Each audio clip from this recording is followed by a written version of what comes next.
It is Skynet. The world is getting crazier. People are acting more and more insane. The end of the world is tomorrow. Tomorrow.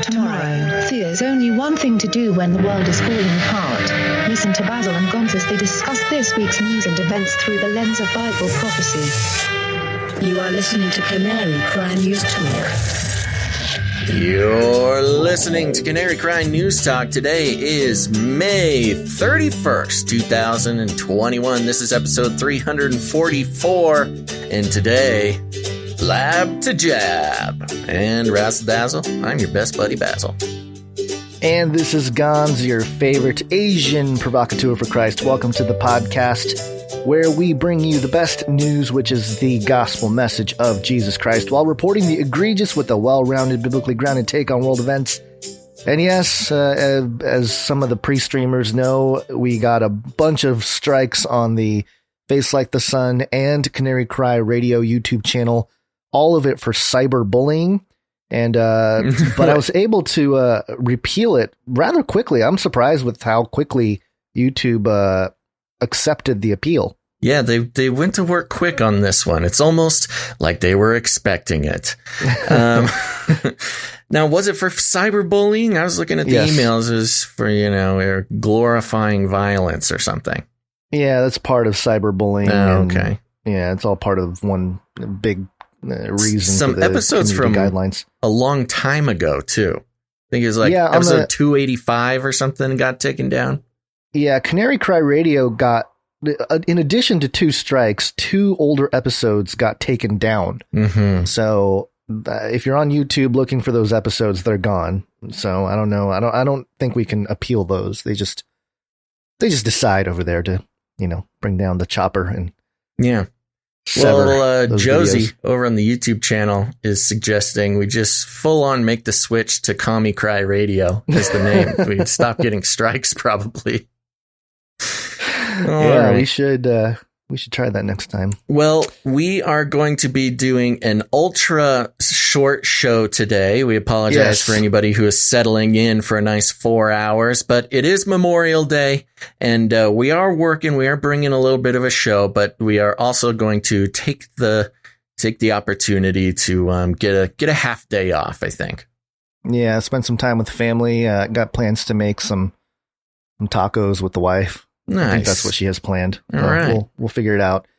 But yeah, just to get into things here. First off, Joe Biden made a speech for Memorial Day. I like that on YouTube. This is The Hill, the Hill YouTube channel.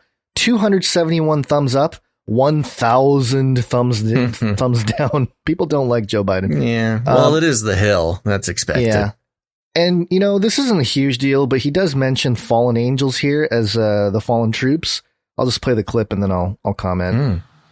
Every day since I was vice president, I've carried with me a card with the exact number of troops killed in our operations in Afghanistan and Iraq. Not an approximation or a rounded number. An accounting of every life laid down for our country over the 20 years of war. Today, it's 7,036 military members, fallen angels. So I know he means well, and it's kind of I guess it's a common sort of phrase to use, but fallen angels? The context, I don't know that the people appreciate being called fallen angels, just in general. Yeah, right. He certainly is not aware of what that actually means. Did you have more to? No, that's it. I just, it didn't really rub me the right way. No, it was weird. Calls military members who have passed away fallen angels. Yeah, that's not the right thing to say. But also he brought out this card thing again. You've noticed this, right? He's been using this bit. I guess it's a bit that he does all the time, like all of his other bits.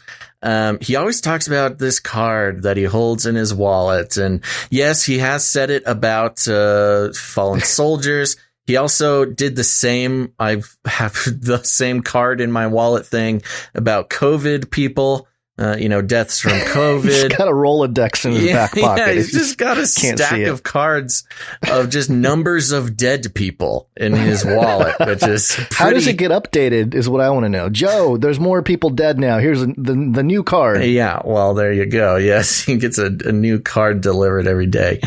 So again, fallen angels, weird thing to say about soldiers who have lost their lives in wars, both superfluous and meaningful.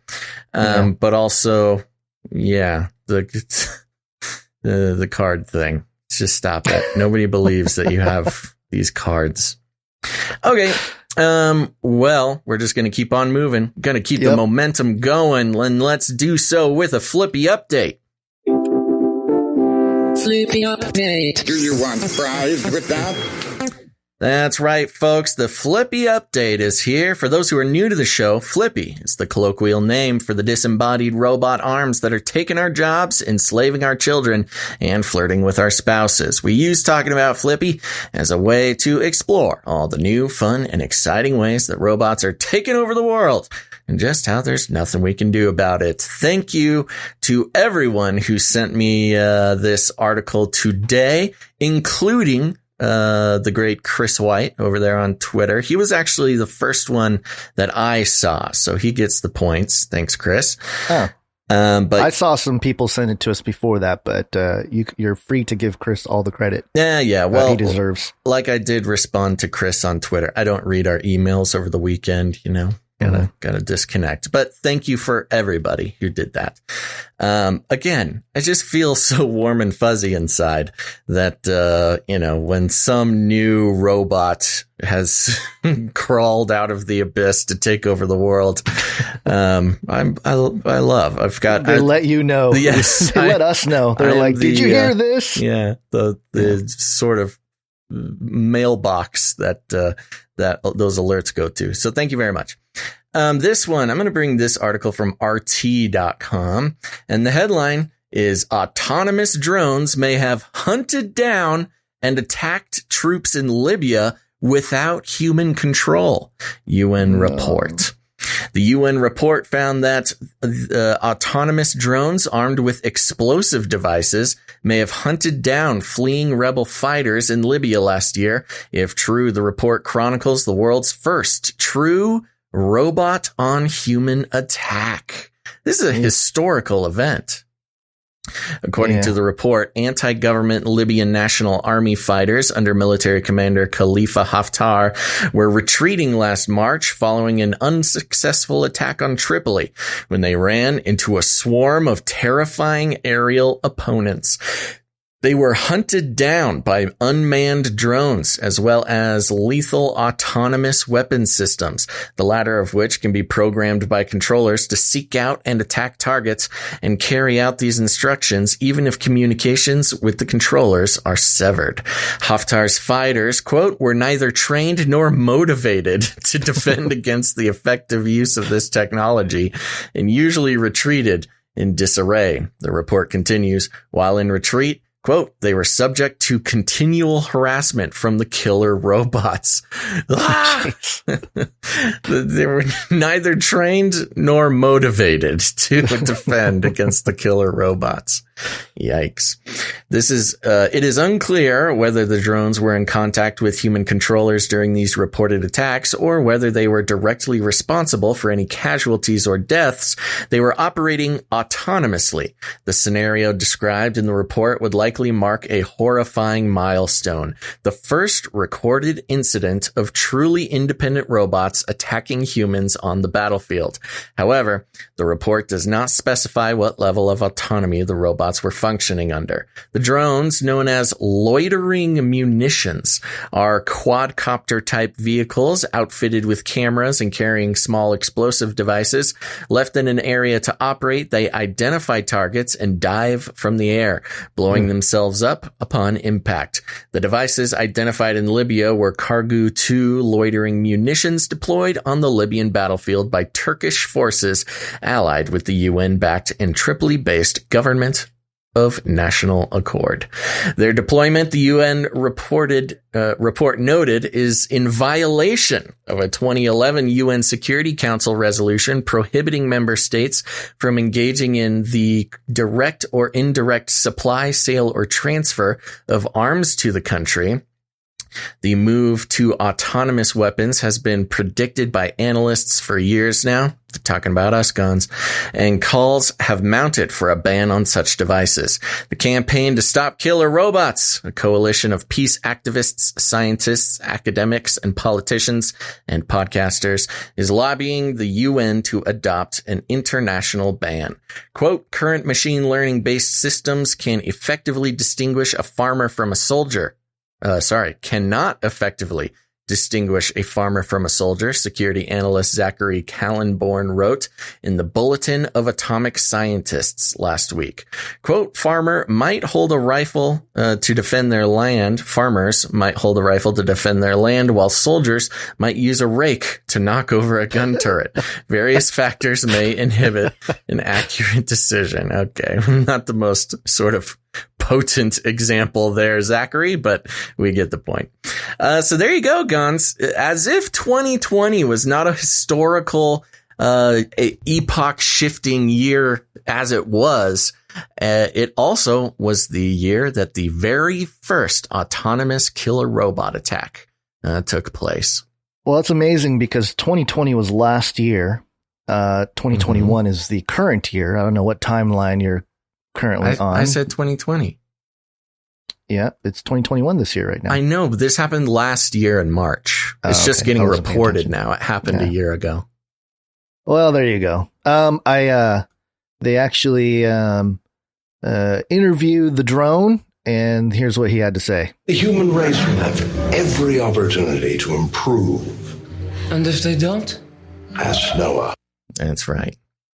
Yeah. I mean, there's a whole other aspect of this that they were the kamikaze drones, you know? Yeah, I was going to mention that too. Like the suicide bombing drones. Yeah. They're willing to sacrifice their lives for the greater good, I guess. Sacrifice. Yeah. Well, there you go. Yeah. I mean, the parallels, of terrorism, are unavoidable. And so, you know, it's only a matter of time before the robot resistance mounts their own terrorist cells. Sounds like a happy life, doesn't it? No, Gons, that's opposite.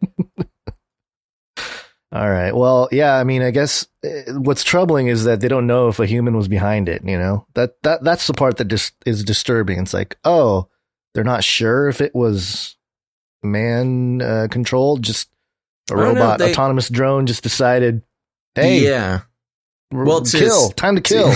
Right. To break it down a little bit more, they are pretty sure that it was autonomous. They weren't sure if somebody was getting a live feed from the bot. They don't know if there was an actual connection to a controller, but they are flat out saying this was an autonomous robot attack. That's crazy. Yeah. All right. Well, the world is a little bit more dangerous than it was yesterday. Watch out for drones, folks. Yeah. Maybe it's time I do a little piece on the EMP rifles that you can build. Yeah.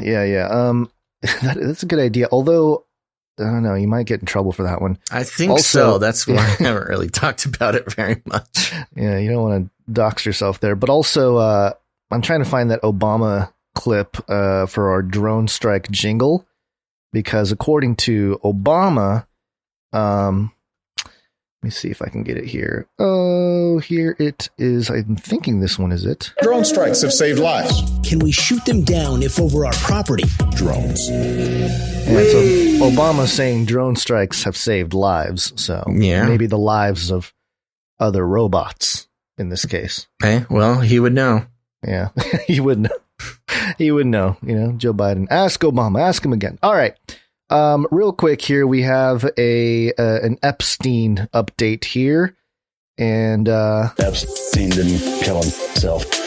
Been keeping track of this. TorontoSun.com. Jeffrey Epstein's alleged sex trafficking coterie. Coterie. Yeah. Yeah. To testify against Ghislaine Maxwell. Pervert Jeffrey Epstein's alleged. That's what it says. I know. This is great. Toronto getting on the alleged coterie. That's a hard word for me to say. Yeah, it's just coterie. I know. It seems like it should have some other special pronunciation, but it is just coterie. Yeah.